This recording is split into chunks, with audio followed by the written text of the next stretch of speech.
Bonjour à tous, aujourd'hui j'aimerais faire cette vidéo pour vous réveiller sur la réalité de la dette en France et pour essayer de combattre ces idées néo-communistes que l'on a en fait en France, parce que quoi qu'on dise en fait on est un pays et un peuple quasiment communistes, les Français sont des communistes mentaux et donc j'aimerais répondre en fait à la loi Lecornu qui a augmenté les dépenses de l'État de 30 ou 40 milliards. En réalité, il est possible, sans augmenter les impôts, de rembourser les intérêts de la dette et de commencer à rembourser la dette, mais évidemment, ils ne le font pas parce que notre État, et je pense, après c'est que mon avis, mais malveillant envers la population. Je ne sais pas s'ils veulent les humilier ou les mettre en esclavage ou les deux. Mais ce qui est sûr, c'est que à ce rythme-là, c'est ce vers quoi on tend. Alors beaucoup de gens sont jaloux des gens qui réussissent et se réjouissent à chaque fois qu'il y a une augmentation d'impôts pour les riches. Ce qu'ils ne savent pas, c'est qu'en réalité, ça se retourne contre eux, en fait, parce que toutes les entreprises délocalisent, donc ça crée du chômage. Chaque point de chômage c'est une catastrophe humaine. Les entreprises finissent par délocaliser parce que la main-d'œuvre coûte trop cher à cause euh, des charges. Euh, les, les riches, en fait, vont innover ailleurs et créer de l'emploi ailleurs et enrichir d'autres pays, vont se faire coter, si certains d'entre eux arrivent à faire des entreprises cotées en bourse, vont se faire coter dans d'autres pays. Euh, Moi-même, j'ai des clients euh, j'ai énormément de clients français, mais qui n'habitent plus en France et qui sont très très riches et qui ont entrepris et qui ont fait des boîtes magnifiques, certaines même qui sont dans le Nasdaq, ok. Donc le problème, c'est que encore une fois, c'est qu'il y a cette mentalité néo-communiste en France. Et je vais vous montrer tout de suite avec ce petit tableau. Alors pour toutes les sources, on ne va pas perdre de temps. Vous les retrouverez à droite du tableau ou en description. Et donc voilà, je vais vous expliquer rapidement comment rembourser la dette de la France sans prendre un centime aux Français, qu'ils soient riches ou pas riches. Donc voilà. Alors, la première mesure, c'est l'arrêt total de l'immigration. Alors je vous préviens, vous n'êtes pas sur une chaîne de gauche ici. Maintenant, il faut savoir ce que vous voulez. Soit vous voulez régler les problèmes qu'il y a en France, mais il faut passer par certaines mesures euh, qui vont pas plaire aux défenseurs de la moraline. Soit vous voulez rester dans votre pays communiste, en fait, et capter toutes les richesses et finir par faire banqueroute et finir avec des problèmes sociaux, et j'aimerais dire même au-delà de sociaux, parce que là, ce sera des problèmes de sécurité nationale si on continue à ce rythme-là, parce que le jour où le couperet va tomber, ça va faire très mal. Je peux vous assurer euh, que, si, ça, que si ça pète, ça va péter très fort. Donc il faut absolument arrêter l'immigration, c'est un gouffre financier. Ça nous coûte environ 8 milliards par an. Donc là, les chiffres sont exprimés en millions, hein. Ça, c'est des chiffres exprimés en millions. Donc 8000 millions, donc 8 milliards par an, ça nous ferait économiser entre 8 et 12 milliards chaque année. Si on arrêtait l'immigration, euh, on ne peut plus en fait. La France est un verre d'eau trop plein. Si vous continuez à verser de l'eau dans ce verre d'eau, ça déborde et ça crée des problèmes. Donc il faut absolument arrêter l'immigration. On n'a plus du tout les capacités de le faire sans rentrer dans des considérations politiques, que sais-je. Là, on parle vraiment avec un point de vue éco, global macro. On peut plus. On peut plus. Euh, on est déjà en train de crever la dalle et ça va faire qu'augmenter. Donc, il faut absolument arrêter l'immigration. Donc, de pair, suppression de l'AME, donc l'aide médicale d'État qui aide les étrangers et qui leur rembourse tous les frais de santé. Ça nous coûte environ 1 milliard par an. On ne peut pas se permettre, on n'a pas le luxe d'être les sauveurs de toute l'humanité, en sachant que nombre de Français pauvres ne sont pas remboursés sur des frais de santé. comme les dents, les yeux, certains spécialistes. Euh, voilà, donc c'est une mesure qui, je pense, euh, qui est injuste parce que les Français n'ont pas accès à de telles prestations. Donc c'est pas normal, donc ça ferait 1 milliard d'économies.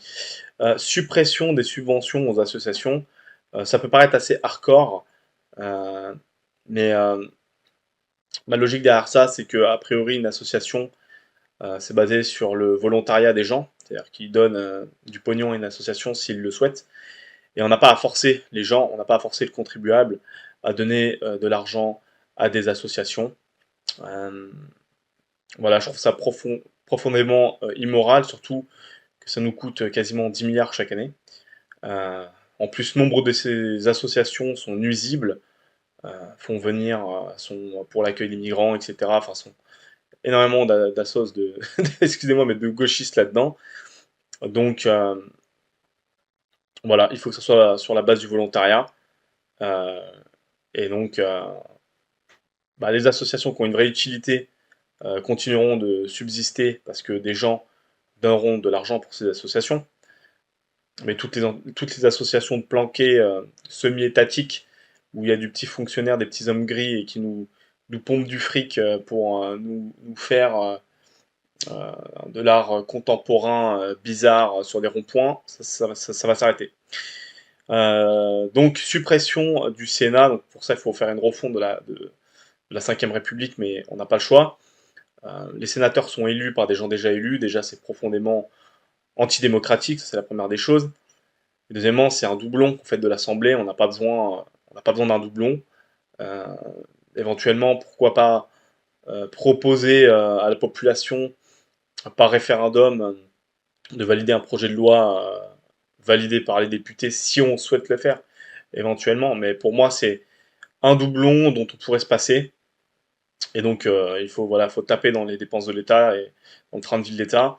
Donc, on supprime le Sénat, on revend le Sénat, on revend le palais euh, pour faire un hôtel, un musée, peu importe. On le revend, on n'a plus besoin. Donc, ça ferait 430 millions d'économies. À plusieurs milliards de gains éventuels avec la revente du palais. Je sais pas, on pourrait le vendre à Bernard Arnault ou à Bolloré ou que sais-je pour faire un bel établissement, hein. Ça peut être une idée. Bon, un musée d'art. Voilà, limitation du nombre de ministres à 10. On a 47 ministères ou 49 ou je ne sais plus combien. On fusionne tout ça, on enlève ce qui sert à rien et on garde 10 ministères les plus importants. Ça nous ferait économiser euh, presque 5 milliards chaque année. Limitation des avantages députés, 5 000 euros de salaire net mensuel, plus de notes de frais, on leur offre un pass Navigo et un pass SNCF pour leur déplacement et ça s'arrête là. Euh, la réalité, c'est il faut qu'ils montrent l'exemple, ils ont un train de vie qui est juste démesuré, surtout qu'ils ne servent pas à grand chose parce que nombre d'entre eux sont même pas dans l'hémicycle. Donc, selon moi, il faut limiter à fond les dépenses à ce niveau-là. Et ça permet d'envoyer un message aux Français aussi et d'arrêter toute cette mascarade. Alors, je pense qu'il faut punir aussi, excusez-moi, mais je pense qu'il faut punir tous ces corneaux qui nous ont mis dans la merde en votant des lois de merde comme la loi Le Cornu. Je pense que ça mérite un châtiment, donc on va cuter leurs dépenses. Donc ça ferait à peu près 600 millions d'économies. C'est plus pour le symbole que pour économiser, hein, mais c'est plus symbolique. Mais ça me fait plaisir de proposer ça. Réduction du nombre de députés, donc quoi ça sert d'avoir une armada de députés 2 députés par département, ça suffit. On garde 2 députés par département, un titulaire et un suppléant, et on s'arrête là. Bah, ça nous ferait économiser 500 millions, encore une fois, chaque année. Digitalisation et IA, remplacement des postes administratifs. Euh, le but, ce serait pas de virer tout de suite du fonctionnaire, mais on est un État avec sûrement l'État avec le système administratif le plus lourd au monde et ça nous coûte un pognon de dingue. Tous ces gens qui sont en train de nous, excusez-moi, mais de nous parasiter pour beaucoup d'entre eux, nous coûter un pognon de malade avec des postes de planqués où ils en branlent pas une toute la journée, et certains avec des salaires exorbitants à 200-300 000 euros net l'année, et ça existe vraiment. Je pense que ce serait mieux de les mettre dans le secteur privé euh, et de les faire travailler. Bon, dans un premier temps, on va pas supprimer des postes, mais on va ne plus réouvrir euh, des postes, on va clôturer des postes après des départs de retraite et remplacer tout ce qu'on peut par de l'IA ou par de la digitalisation. Euh, mais dans un second temps, proposer des, enfin, des formations, des changements professionnels pour faire passer des gens du secteur public au secteur privé. Et ça, c'est un travail de longue haleine. Et il faut réduire vraiment le nombre de fonctionnaires au minimum. Et économiser, ça nous ferait économiser vraiment énormément d'argent. Donc là, on parle quand même de 11 000, enfin de 11 milliards d'euros d'économie chaque année. Donc c'est juste colossal. Et ça pourrait même être encore plus si c'est fait à fond et si on réinsère les gens dans le privé. Et en plus, au lieu de nous coûter de l'argent, ça rapporterait de l'argent. Après, pour réinsérer des gens dans le privé, il faut de l'emploi. Pour l'emploi, il faut une industrie, il faut créer de la richesse, il faut créer de la valeur, et pour ça, il faut moins de taxes, il faut moins d'impôts. Donc c'est un projet qui se ferait sur du long terme. Mais en attendant, il faut d'abord supprimer les postes lorsque des gens partent à la retraite, s'ils sont remplaçables par de l'IA, de la digitalisation ou des tâches automatisables ou quoi que ce soit d'autre. Donc suppression des subventions audiovisuelles et cinéma. Énormément de films en France ne rapportent pas un copec, c'est des films de moraline subventionnés par l'État, des films de gauche souvent abjects avec des messages anti-français, anti-christianisme, anti-tout en fait, anti-tout ce qu'on est. Donc, et puis encore une fois, le cinéma, je veux dire, pourquoi les Français devraient payer la subvention de films et le train de vie d'acteurs et de réalisateurs pour des films qui rapportent pas un copec, dont personne n'en a rien à foutre, que personne ne va voir pour nombre d'entre eux. Encore une fois, c'est du secteur privé. Je pense que ça n'a aucun intérêt stratégique et vital. C'est pas comme si on parlait de l'industrie ferroviaire ou de l'industrie de l'armement. C'est le cinéma. Donc on va laisser le cinéma se démerder avec le marché. On va laisser se débrouiller dans la cour des grands euh, avec l'offre et la demande. Et ils ont qu'à créer euh, une offre correcte pour que les gens aillent voir leurs films. Donc on va les remettre dans le capitalisme et ils n'auront pas le choix de faire des bons films, sinon ils crèveront. Et donc ça nous ferait économiser à peu près 4,5 milliards par an. Suppression du cumul de retraite pour les élus. Voilà, on arrête ces conneries. On arrête les suravantages, les suravantages et les machins et les trucs et les si. Donc plus de cumul de retraite pour les élus, les fonctionnaires, etc. Vous partez à la retraite comme tout le monde. De toute façon, il faudrait partir sur un modèle de retraite par capitalisation, mais ça c'est quelque chose à mettre en place petit à petit, tout doucement, tout doucement. Je ne l'ai pas proposé là dans les... Enfin, plus ou moins, je l'ai plus ou moins proposé, vous allez voir plus tard. Mais bah, enfin bon, dans l'idée, voilà, plus de cumul de retraite pour les élus, etc. C'est une mesure à 1,5 milliard, 2 milliards. Plafonnement sur les salaires des hauts fonctionnaires à 120 000 balles nettes par an. Il faut savoir qu'il y a quand même des hauts fonctionnaires qui gagnent plus que ça. Donc c'est juste... c'est pas moral en fait. C'est pas moral parce que ces mecs ne créent rien, ne rapportent aucune richesse. Ils n'ont pas de raison de nous coûter aussi cher que des patrons de grosses entreprises. Donc on plafonne à 10 000 balles par mois, ça me semble quand même être correct pour être fonctionnaire et être bien planqué. Suppression d'impôts, cotisations pour les fonctionnaires. C'est pour alléger le système administratif et donc encore une fois engendrer des, des, euh, des économies. En fait, je trouve ça complètement illogique. Euh, ce système où l'État donne de l'argent à ses fonctionnaires, puis reprend de l'argent que lui-même a donné à ses fonctionnaires. C'est absolument absurde. Donc on arrête ça. L'État donne directement le salaire net qu'il souhaite donner à ses fonctionnaires et on s'arrête là. Ça nous fera économiser, ça nous fera économiser environ 100 millions, excuse-moi, j'avais perdu le fil, entre 100 et 200 millions dans les administrations. Donc ça allégera les administrations. Donc voilà. Donc investissement de 20% des caisses de retraite sur les marchés et on va viser un rendement à 5%. Donc on est quand même sur des placements safe, mais on va pas aller sur de l'obligation toute pourrie qui rapporte rien. On va essayer d'aller sur quelque chose qui peut rapporter. C'est tout à fait faisable. On a des très bons traders. Et donc ça pourrait nous rapporter environ 10 milliards par an. À savoir que ça pourrait nous permettre de faire un premier pas vers le système de retraite par capitalisation. Excusez-moi.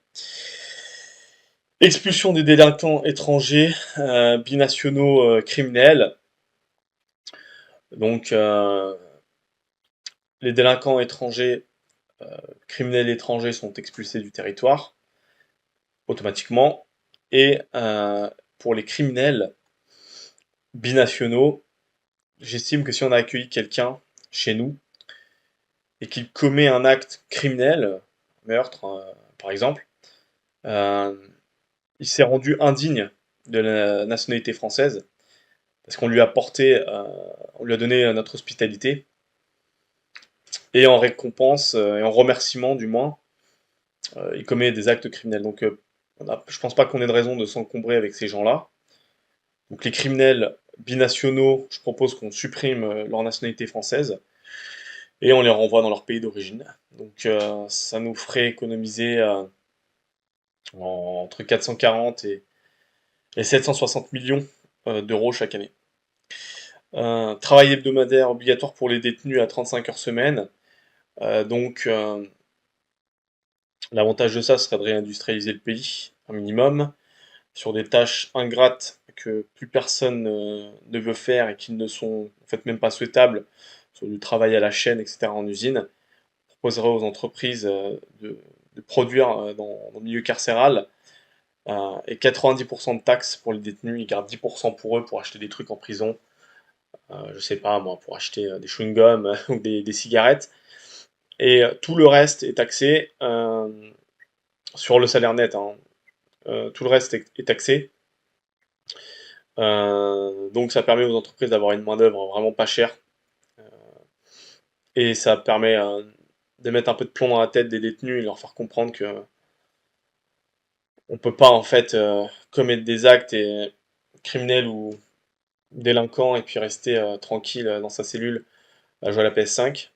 Donc, beaucoup de Français en ont marre que les criminels, les délinquants, soient planqués en fait. Et qu'ils recommencent après, parce qu'au final, ils craignent même plus la prison. Donc ça nous ferait économiser à peu près 1 milliard par an. Enfin, ça nous rapporterait du coup 1 milliard par an.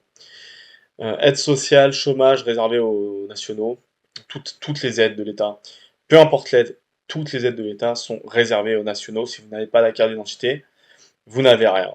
Voilà, c'est aussi simple que ça. Si vous n'êtes pas détenteur de la nationalité française, je parle pas d'un titre de séjour, je parle pas d'un permis de travail, je parle si vous n'avez pas la nationalité française, je vois pas pourquoi vous devriez avoir besoin. Vous pourriez, excusez-moi, vous devriez avoir le droit aux mêmes aides que les Français, c'est pas normal. A priori, on devrait euh, en fait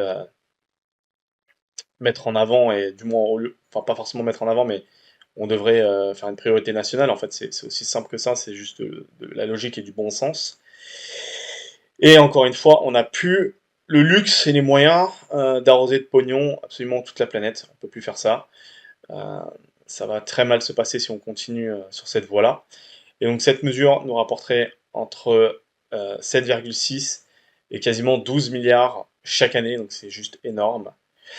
Euh, et pareil, pour les étudiants étrangers, on n'a aucune raison de leur donner l'accès à l'éducation gratuitement.